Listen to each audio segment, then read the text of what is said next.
This clip is brought to you by SaveWithConrad.com.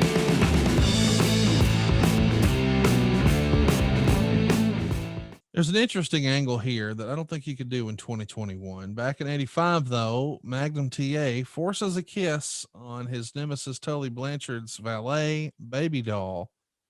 And of course, before you know it, we've got a collision course set. It's Magnum and Tully at Starrcade, and not just any old match. It's a steel cage I Quit match. And of course, at the time, the NWA president, Bob Geigel, refuses to sanction it. We don't talk about Bob enough, but I love his old school appearances here. And this match, the I Quit steel cage match, to this day is probably the gold standard for an I Quit match. Would you agree? I've never seen a better one. I thought Rick and Terry Funk's was pretty damn special because I got to call that one. Brett and Stone Cold too, in a different era. Brett and Stone Cold had a magnificent story. Those three stand out. Yeah. Those three stand out as much as anything that come off the top of my head right now. And I was very lucky. I got to call, I got to call Brett and Steve, and I got to call, what's the other one I just said? We're just talking about the I Quit. Oh, Funk and Flair. Funk and Flair, yeah. Yeah. I kind of have, selfishly, I kind of had more fun with the Funk and Flair. And here's why, because I worked with Gordon. Right. And it was one of his, I would venture to say safely, his last major hurrah. Live primetime television, TBS cable, Terry Funk, Ric Flair, Gary Hart, Tommy Young. It was a cast of stars. And Gordon there at ringside doing commentary. So for me, that was a personal, cool factor, without a doubt. Let's mention too that the match is one of the more violent matches you could see. I think if you're going to watch any match of Magnum's career, you should probably go out of your way to see the steel cage match with Tully at Starrcade, right? Yeah, it's a great piece of business. It goes to show you what happens when you're both unselfish and you take your time to build the match and not throw anything away, meaning that something great doesn't happen that's not registered. So yeah, I'll go out of my way to see that one. You won't be disappointed whatsoever. Jim Crockett actually comes out and says he's going to overrule Bob Geigel. We're sanctioning the match for Jim Crockett Promotions. And blood matches at the time, matches where guys are bleeding, that's not exactly unusual in this era. But violent matches back then were maybe more common, but it felt like just turned the volume up. And on the way here, by the way, the Magnum situation spills over to the rest of the Horsemen, to the point that the Horsemen vow to take out Magnum ahead of Starrcade.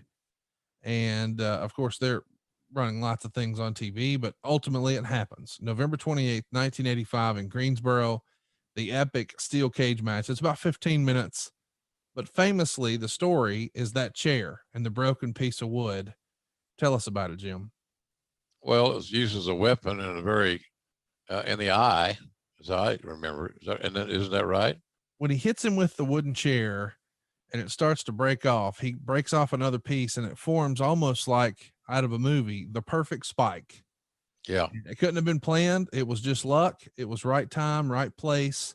And as he starts to threaten to dig it into the eye, he gets it into the head and he's almost into the eye. And I guess technically Tully never said I quit. He just said yes. So the referee asked him, do you quit? Do you quit? Eventually he yells yes. And that's it. Magnum is the United States champion. It's a special moment. Probably one of the biggest moments in Starrcade history. Tully didn't go over, but he got over. Oh yeah. And Magnum got that elusive win under dire circumstances that took Herculean efforts and desire to accomplish.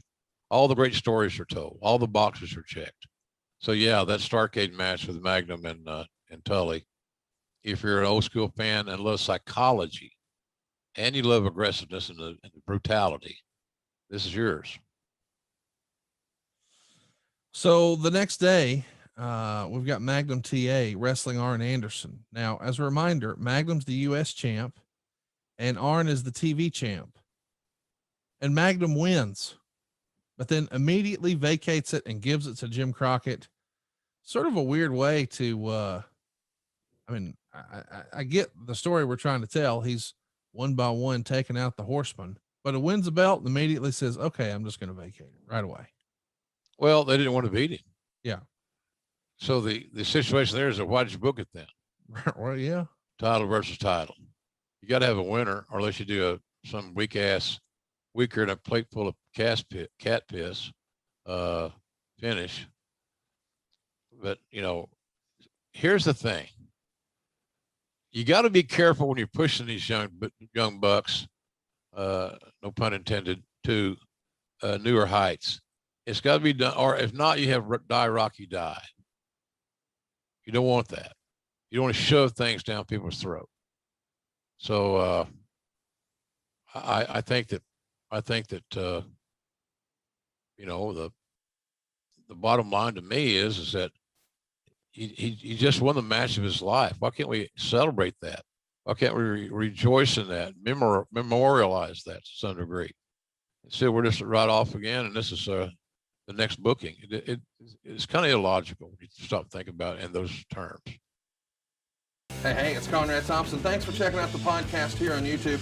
Be sure to hit the subscribe button and the notifications bell so you get a notice anytime we upload some new content.